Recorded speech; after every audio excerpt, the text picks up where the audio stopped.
Selamat pagi saudara, Anda menyaksikan laporan khusus perayaan Hari Pers Nasional 2023 bersama saya Timothy Marbun. Hari ini 9 Februari adalah Hari Pers Nasional dan digelar di Medan, Sumatera Utara. Tema yang diusung adalah Pers Merdeka, Demokrasi Bermartabat. Dan acara hari ini dihadiri langsung oleh Presiden Joko Widodo. Presiden Joko Widodo menghadiri acara puncak peringatan Hari Pers Nasional atau HPN 2023 dan HPN tahun ini berlokasi di Medan, Sumatera Utara. Peringatan Hari Pers Nasional atau HPN 2023 digelar di Gedung Serbaguna Pemerintah Provinsi Sumatera Utara, Kabupaten Deli Serdang. Sebelumnya Presiden Joko Widodo berpesan kepada insan pers agar tidak hanya berbicara soal kebebasan pers, tetapi juga tentang pers yang bertanggung jawab. Ada sejumlah kegiatan dalam rangkaian HPN tahun ini, antara lain diskusi soal isu-isu terkini media massa, serta penandatanganan sejumlah Memorandum of Understanding atau MOU dengan Komisi Penyiaran Indonesia atau KPI, Komisi Pemilihan Umum, dan Badan Pengawas Pemilu soal pemilihan umum. Hari Pers Nasional di Indonesia pertama kali dirayakan pada 9 Februari 1990. Peringatan ini bertujuan untuk memperingati pentingnya wartawan dan pers dalam menjaga kebebasan berpendapat dan memastikan informasi yang akurat dan objektif disampaikan ke masyarakat.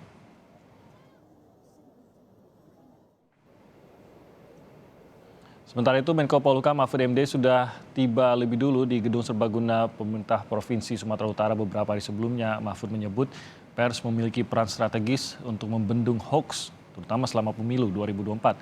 Di sisi lain, banyaknya jumlah aduan yang juga ini mengindikasikan bahwa nilai pemberitaan yang semakin menurun karena tidak diikuti dengan kredibilitas yang baik pada perspektif dan pendekatan kode etik jurnalistik, kode etik, keberagaman, dan sebagainya.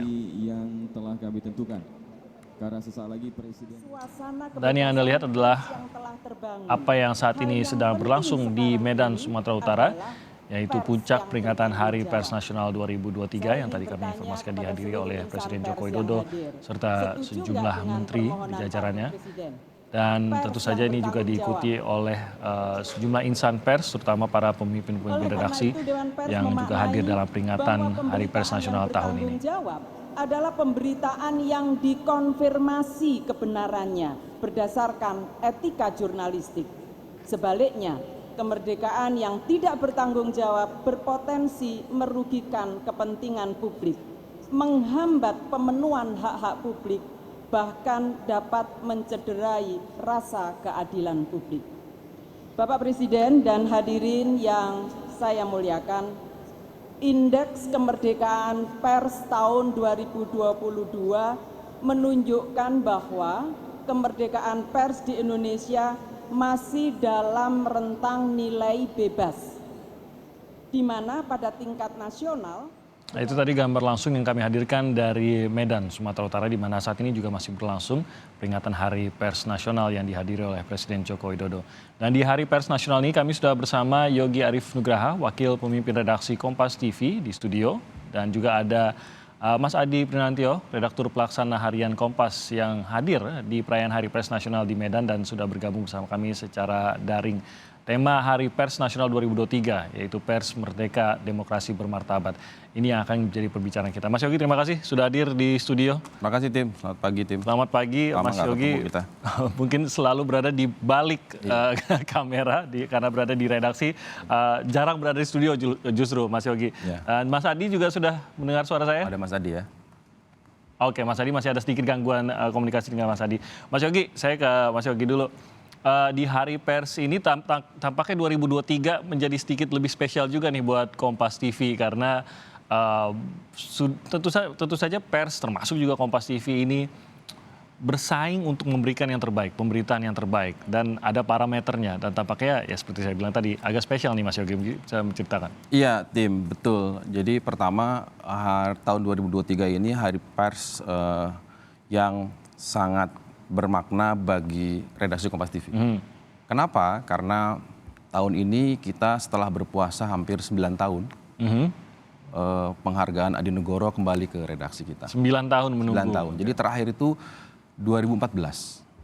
Jadi 2014 itu kita terakhir mendapatkan Adi Negoro, pertama kali tahun 2011, yang kedua tahun 2013, 2014 setelah itu kita puasa. Kenapa tuh Mas Yogi? Banyak faktor ya, tetapi gini, bahwa kemudian satu-satunya tujuan bukan soal mendapatkan Piala Adinegoro, tetapi yang kita ingin tegaskan bahwa ketika kita mendapatkan penghargaan atau apapun itu, apresiasi itu meneguhkan bahwa apa yang sudah kita kerjakan di ruang redaksi, khususnya ketika kita mengutamakan isu-isu pro publik itu sudah mendapatkan tempat dan mendapatkan pengakuan. Yang kedua, ini menjadi semacam semangat ya bagi teman-teman di redaksi untuk terus melakukan tugas-tugas jurnalistik sesuai dengan kode etik yang sudah ditentukan. Jadi kalau tadi pertanyaannya adalah sepertinya spesial, betul.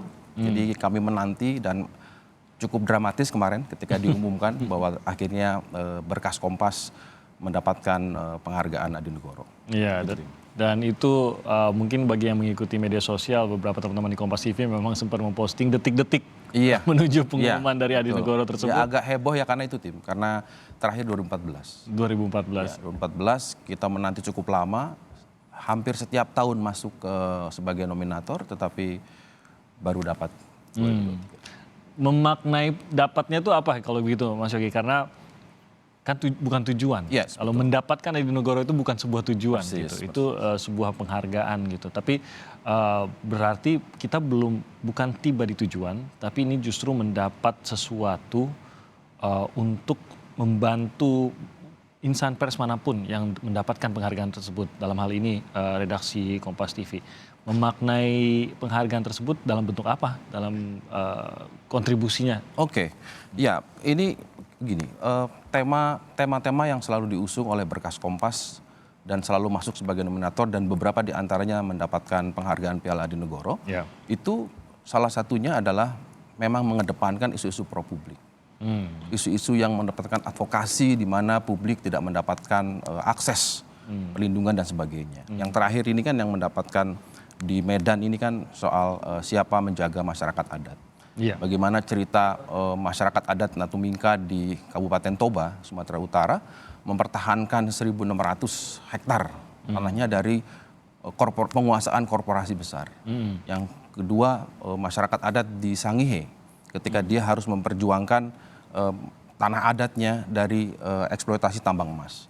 Yang ingin disampaikan di sini adalah, yang paling penting adalah bahwa kerja-kerja jurnalistik, pengabdian tertinggi kerja jurnalistik adalah pengabdian kepada publik. Nah, karena itu ketika ruang redaksi masih memberikan tempat, memberikan perhatian dan concern kepada isu-isu publik, ya itu menjadi motivasi dan yang paling penting adalah dijaga konsistennya. Jadi saya selalu menyampaikan kepada teman-teman dalam berbagai macam kesempatan diskusi bahwa di balik kita mendapatkan penghargaan itu ada satu konsekuensi yang berat sebetulnya. Satu, situasinya tidak mudah.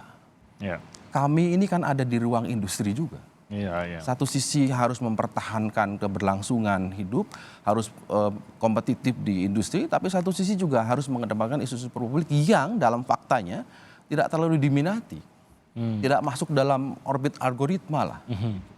Tetapi inilah komitmen, inilah pijakan, inilah policy yang harus digarisbawahi. Dan kita beruntung di dalam keluarga Kompas Gramedia ada tradisi jurnalisme yang memang mengedepankan itu, memberikan ruang itu. Bahwa kemudian diberi apresiasi oleh Dewan Pers, oleh PWI dalam setiap perayaan Hari Pers Nasional, ya itu ya kita syukuri. Artinya itu satu kemenangan bagi ide-ide besar kerja-kerja jurnalistik terhadap pro publik gitu. Yang kedua, kerja-kerja besar bagi semangat dan konsistensi kita ruang redaksi dalam menjalankan tugas-tugas jurnalistik.